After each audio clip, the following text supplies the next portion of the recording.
প্রশ্ন তৈরি করতে পারি সেই বিষয়গুলো নিয়ে একটু আলোচনা করবো।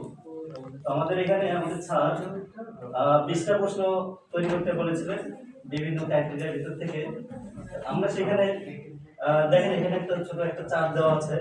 এই চার্টের ভিতরে জ্ঞান দক্ষতামূলক একটা অপশন দেওয়া আছে, অনুধাবন দক্ষতা, প্রয়োগ দক্ষতা এবং উচ্চতর দক্ষতা। আমরা এই যে চারটা অপশন, এই চারটা অপশনের থেকে আমরা প্রশ্ন করব। এবং এখানে দেখেন প্রতিটা অধ্যায়ের নাম দেওয়া আছে, প্রথম অধ্যায়, দ্বিতীয় অধ্যায়, তৃতীয় অধ্যায়, এইভাবে 10টা অধ্যায় আছে। আমরা কোন কোন অধ্যায় থেকে কত পার্সেন্ট প্রশ্ন নেব তার একটা চিত্র আমরা এই ছকের ভিতরে লিখে রেখেছি। যেমন ধরেন জ্ঞান দক্ষতা থেকে আমরা একটা প্রশ্ন নিয়েছি, 8টা প্রশ্ন নিয়েছি আমাদের 40% হিসেবে, এবং অনুধাবন দক্ষতার থেকে আমরা 6টা প্রশ্ন নিয়েছি, সেটা 30% হিসেবে। আবার প্রয়োগ দক্ষতার থেকে আমরা 4টা প্রশ্ন নিয়েছি 20% হিসেবে, এবং উচ্চতর দক্ষতার থেকে মাত্র 2টা প্রশ্ন নিয়েছি 10% হিসেবে। এবার আমরা আসি যে এই যে 10% হিসেবে যে 2টা প্রশ্ন নিলাম উচ্চতর দক্ষতায়, আমরা এখানে সব মানে সব অধ্যায় থেকে 2টা করে আসছে। হ্যাঁ, প্রতিটা অধ্যায় থেকে আমরা গড়ে 2টা করে প্রশ্ন দিয়েছি। আপনি একটু খেয়াল করে দেখবেন যে দেখেন প্রথম অধ্যায়ে কিন্তু 2টা আছে, দ্বিতীয় অধ্যায় থেকে আমাদের 2টা প্রশ্ন আছে, কিন্তু এখানে একটু ভিন্নতা আছে যে কখনো আমরা জ্ঞান দক্ষতামূলক থেকে নিয়েছি একটা অধ্যায়ে, আবার কখনো উচ্চতর দক্ষতা থেকে নিয়েছি, অথবা কখনো প্রয়োগ দক্ষতা থেকে আমরা প্রশ্ন নিয়েছি। কিন্তু এভারেজে আপনি খেয়াল করে দেখবেন যে আমরা কিন্তু প্রতিটা অধ্যায়কে টাচ করে গেছি 2টা করে প্রশ্নে। আচ্ছা, এই বিষয়টা কি আপনারা একটু বুঝতে পারছেন? জি স্যার।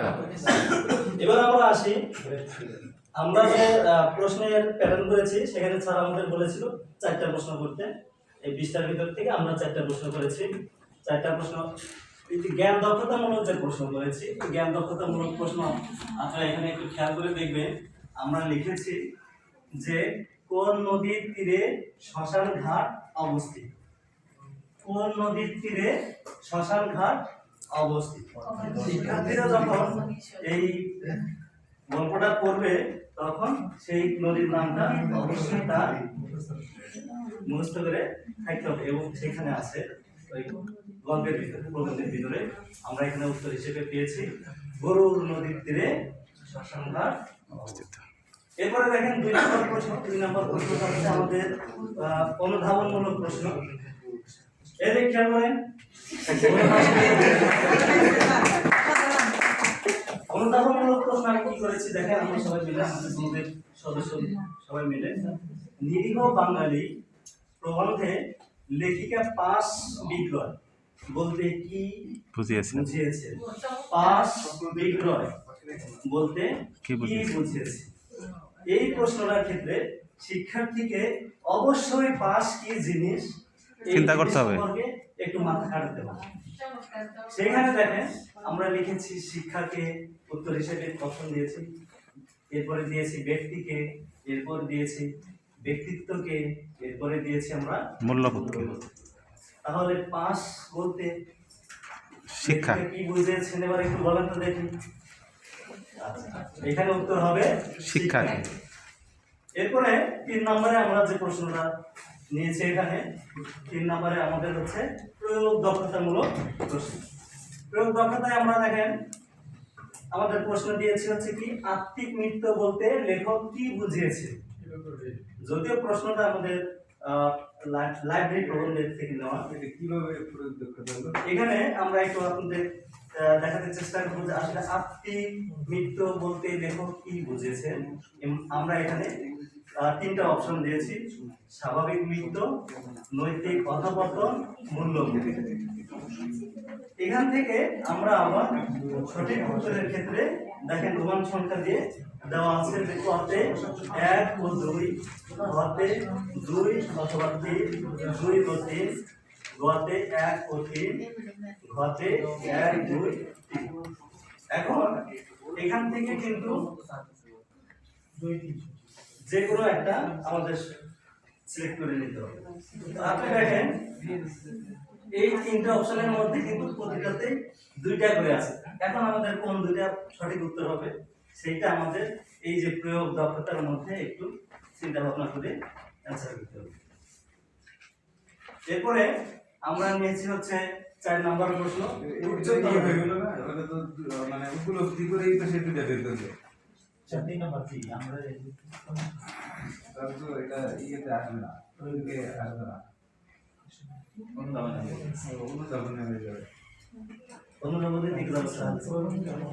জানো এর পরেরটা বলে, হ্যাঁ? আচ্ছা, পরেরটাতে একটু খেয়াল করে দেখেন, আমরা একটা উদ্দীপক দিয়েছি, উদ্দীপকটি পরে নিচের প্রশ্নের উত্তর দাও।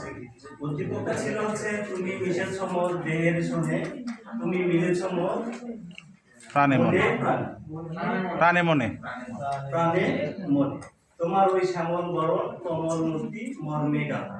এটা একটা গানের শহর। সেখান থেকে এই উদ্দীপক থেকে আমাদের প্রশ্ন ছিল হচ্ছে উদ্দীপকে ভাব কপোতাক্ষ নদ কবিতার কোন ভাবের সাথে সাদৃশ্যপূর্ণ।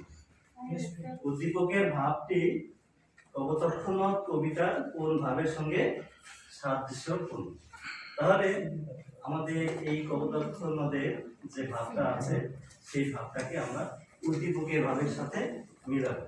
এই মিলাতে গেলে দেখা যায় যে ছাত্রছাত্রীদের বিষয়টি সম্পর্কে অবশ্যই দেশপ্রেম ভালোভাবে দক্ষতা অর্জন করতে হবে, অর্থাৎ পড়াশোনা করে হ্যাঁ উচ্চতর দক্ষতা অর্জন করতে হবে। এখানে আমরা একটা উত্তর হিসেবে পেয়েছি স্বদেশ।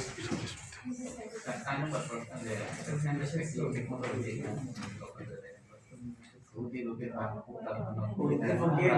কপোতাক্ষ নদ কবিতার কোন ভাবের সাথে সাদৃশ্যপূর্ণ।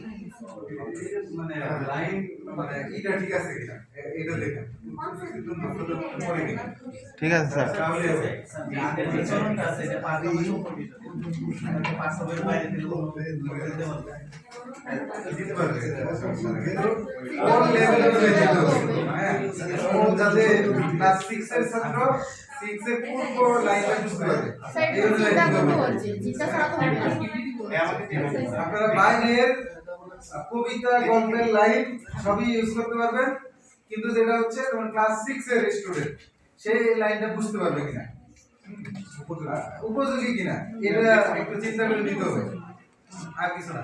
ওকে, ধন্যবাদ স্যার আপনাকে।